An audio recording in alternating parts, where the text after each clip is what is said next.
The National Weather Service in Miami has issued a tornado warning for southeastern Henry County in southern Florida, southwestern Palm Beach County in southeastern Florida until 7:45 p.m. Eastern Daylight Time.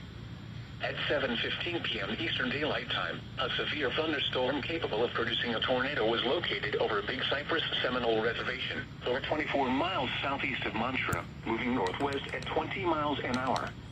Hazard, tornado. Source, radar indicated rotation. Impact, flying debris will be dangerous to those caught without shelter. Mobile homes will be damaged or destroyed. Damage to roofs, windows, and vehicles will occur. Tree damage is likely.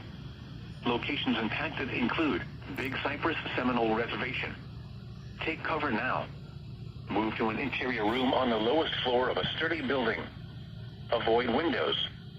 If you are outdoors, in a mobile home, or in a vehicle, move to the closest substantial shelter and protect yourself from flying debris.